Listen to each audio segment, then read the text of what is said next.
Assalamualaikum warahmatullahi wabarakatuh. Perkenalkan, nama saya Eka Karunia Syahputra.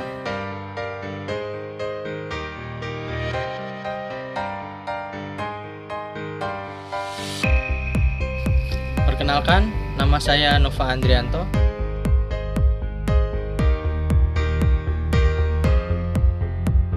Kami dari jurusan Agroteknologi 2019, kelas 2 IN01. Fakultas Teknik Industri, Universitas Bina. Kami akan menjelaskan materi tentang sel dari daun jeruk. Berikut adalah video selengkapnya. Di sini saya akan menjelaskan bagaimana proses dalam pengamatan sel daun jeruk. Yang pertama yang harus dilakukan adalah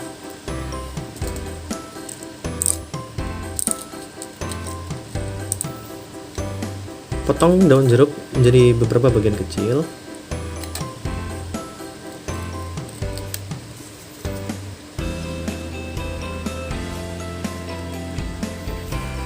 Kemudian krok bagian daun jeruk tersebut sampai sedikit transparan.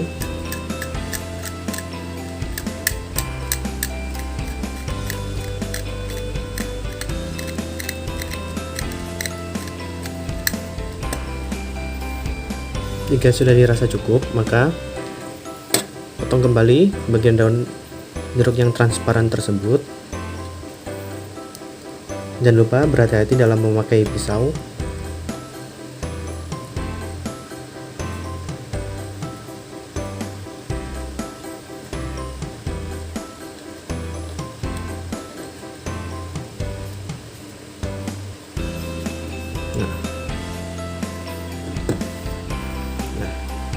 Ini adalah bagian daun jeruk yang sudah dikerok dan kemudian siap untuk dilihat bagian selnya di bawah mikroskop. Untuk penjelasan mengenai selnya akan dijelaskan oleh rekan saya, Nova Andrianto. Assalamualaikum warahmatullahi wabarakatuh.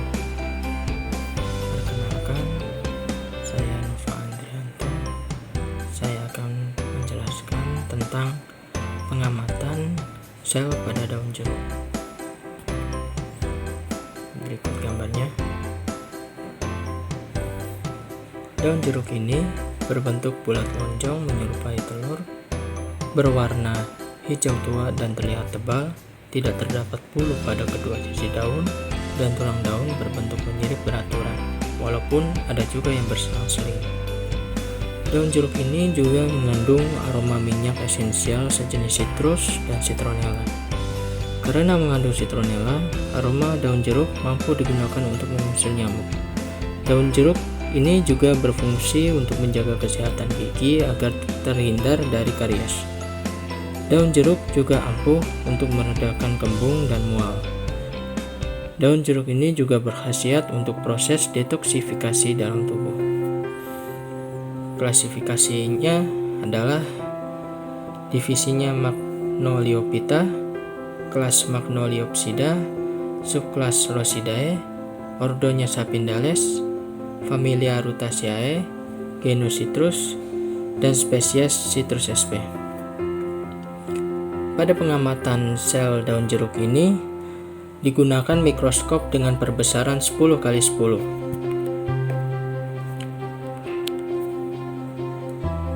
Bagian terluar daun jeruk ialah epidermis.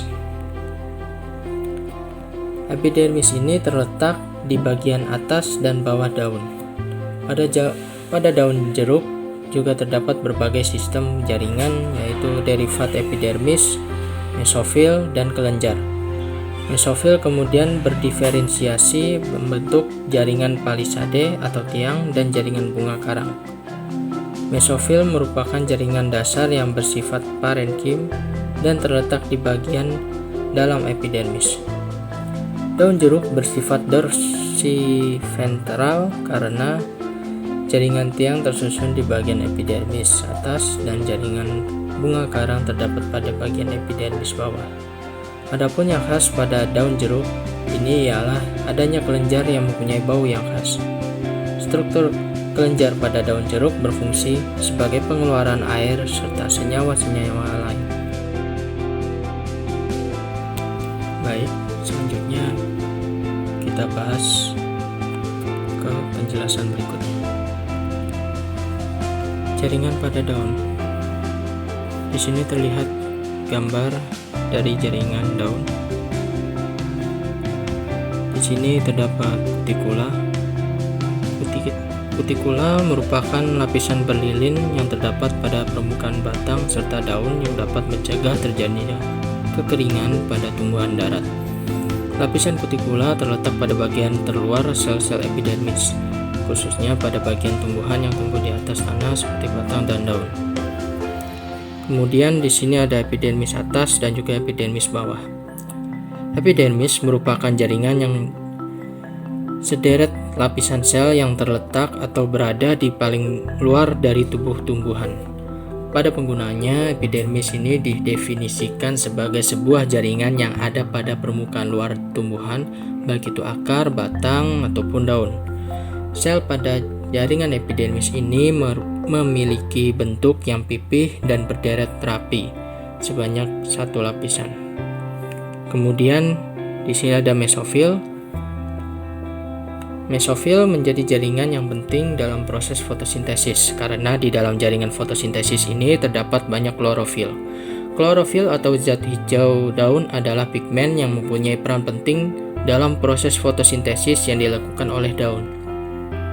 Dengan adanya klorofil yang memberikan warna hijau pada daun, maka memungkinkan daun untuk menyerap cahaya matahari yang berguna sebagai energi untuk memasak makanannya. Kemudian ada jaringan parenkim. Jaringan ini terdiri dari jaringan palisade atau jaringan tiang dan jaringan bunga karang atau spon. Kedua jaringan tadi merupakan jaringan mesofil atau daging daun. Pada jaringan ini pula terdapat klorofil yang sangat penting untuk proses fotosintesis. Kemudian di sini ada berkas pembuluh.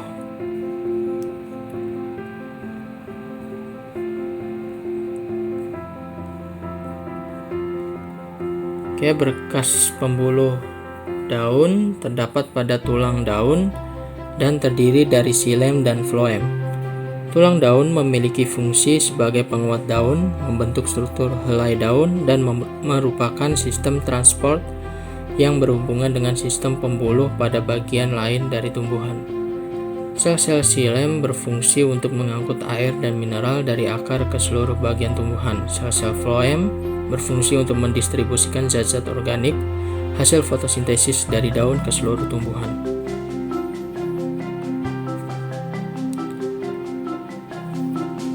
Kemudian di sini ada sel penjaga. Sel penjaga ini merupakan sel tumbuhan khusus di epidermis, daun, batang, ataupun organ lain yang digunakan untuk mengontrol pertukaran gas. Mereka diproduksi berpasangan dengan celah di antara mereka yang membentuk pori stomata. Pori-pori stomata menjadi paling besar jika air tersedia dengan bebas dan sel pelindung membengkak dan tertutup saat ketersediaan air sangat rendah dan sel pelindung menjadi lembek. Fotosintesis bergantung pada difusi karbon dioksida dari udara melalui stomata ke dalam jaringan mesofil. Oksigen atau O2 yang dihasilkan sebagai produk sampingan fotosintesis keluar dari tanaman melalui stomata. Ketika stomata terbuka, air hilang karena penguapan dan harus diganti melalui aliran transpirasi. Dengan air diambil oleh akar. Tanaman harus menyeimbangkan jumlah CO2 yang diserap dari udara dengan kehilangan air melalui pori stomata. Dan ini dicapai dengan kontrol aktif dan pasif dari tekanan turgor sel penjaga dan ukuran pori stomata. Kemudian di sini juga ada fungsi rongga udara. Jadi fungsi dari rongga udara ini untuk menyimpan udara yang diserap oleh daun. Sampai di sini saja materi yang dapat kami sampaikan. Mohon maaf bila ada kesalahan kata. Sekian dari kami. Wassalamualaikum warahmatullahi wabarakatuh.